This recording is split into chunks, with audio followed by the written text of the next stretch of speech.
Nenhuma classe da sociedade burguesa pode desempenhar este papel sem provocar um momento de entusiasmo em si, e na massa, momento durante o qual confraterniza e se funde com a sociedade em geral, com ela se confunde e é sentida e reconhecida como seu representante geral, que suas pretensões e direitos são, na verdade, os direitos e as pretensões da própria sociedade, que esta classe é realmente o cérebro e o coração da sociedade. Somente em nome dos direitos gerais da sociedade pode uma classe especial reivindicar para si a dominação geral. E, para atingir esta posição emancipadora e poder, portanto, explorar politicamente todas as esferas da sociedade em benefício da própria esfera, não bastam por si sós a energia revolucionária e o amor próprio espiritual.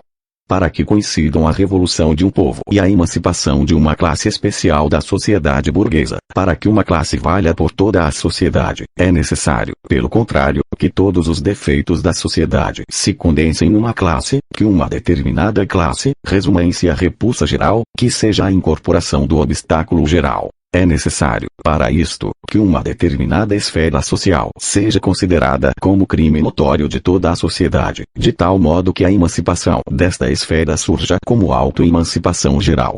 Para que um Estado seja par excellence o estado de libertação, é necessário que outro seja o estado de sujeição por antonomasia. O significado negativo geral da nobreza e do clero franceses condicionou a significação positiva geral da classe inicialmente delimitadora e contraposta, da burguesia. Todavia, todas as classes especiais da Alemanha carecem de consequência, rigor, arrojo e intransigência capazes de convertê-las no representante negativo da sociedade. Além do mais, todas carecem da grandeza de espírito que pudesse identificar uma delas, ainda que momentaneamente, com o espírito do povo. Todas carecem da genialidade que infunde o entusiasmo do poder político ao poder material, da intrepidez revolucionária que lança o desafio ao inimigo. Nada sou, e tudo deveria ser. Esse modesto egoísmo que faz valer e permite que outros também façam valer suas próprias limitações é o fundo básico da moral e da honradez de indivíduos e classes na Alemanha. Por isto, a relação existente entre as diversas esferas da sociedade alemã não é dramática, mas épica. Cada uma delas começa a sentir e a fazer chegar às outras, suas pretensões, não ao se ver oprimida, mas quando as circunstâncias do momento, sem intervenção sua, criam uma base social sobre a qual, por sua vez, possa exercer pressão. Até mesmo o amor próprio moral da classe média alemã repousa sobre a consciência de ser o representante geral da mediocridade filisteia de todas as demais classes. Portanto, não são apenas os reis alemães que ascendem ao trono inoportunamente, mas todas as esferas da sociedade burguesa, que sofrem sua derrota antes de terem festejado a vitória, que desenvolvem seus próprios limites antes de terem ultrapassado os limites que se opõem a estes, que fazem valer sua pusilanimidade antes de fazer valer sua arrogância, de tal modo que até mesmo a oportunidade de desempenhar um grande papel desaparece antes de existir e que cada classe, tão logo começa a lutar com aquela que lhe está acima, vê-se envolvida na luta com aquela que lhe está abaixo.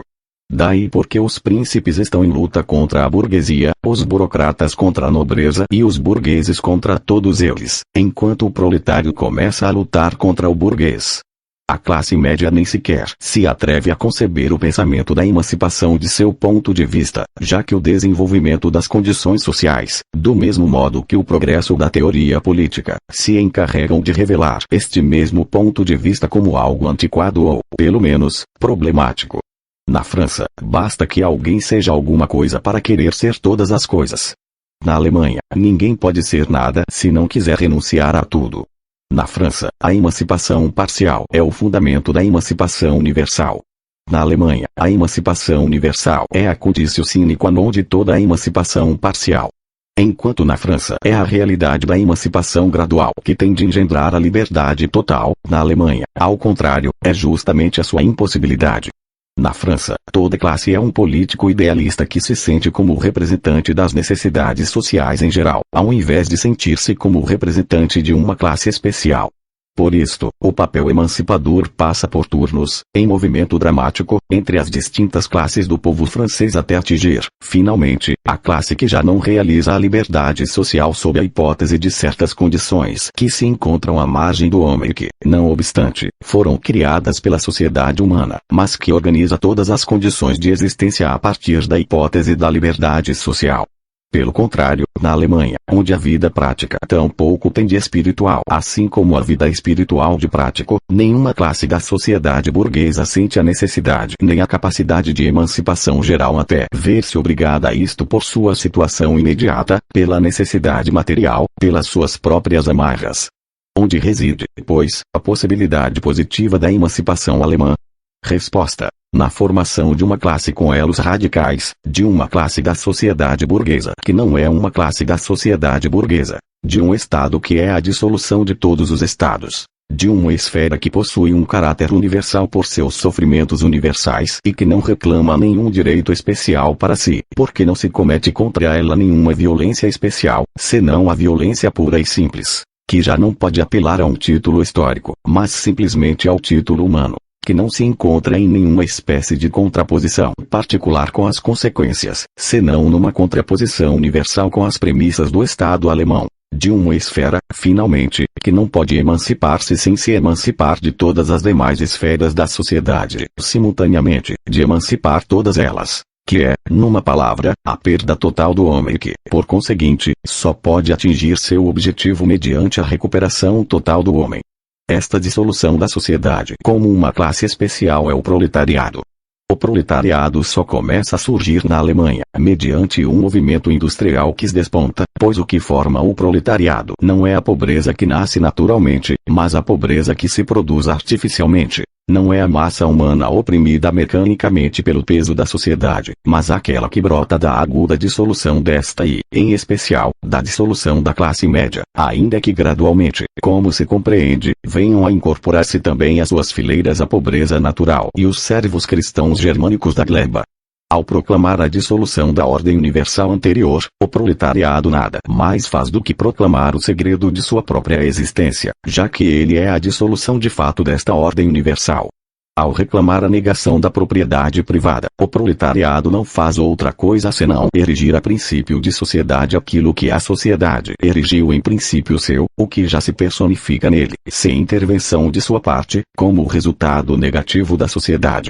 O proletariado está amparado, então, em relação ao mundo que nasce, da mesma razão que assiste o rei alemão em relação ao mundo existente, ao denominar o povo seu povo, como ao cavalo, seu cavalo.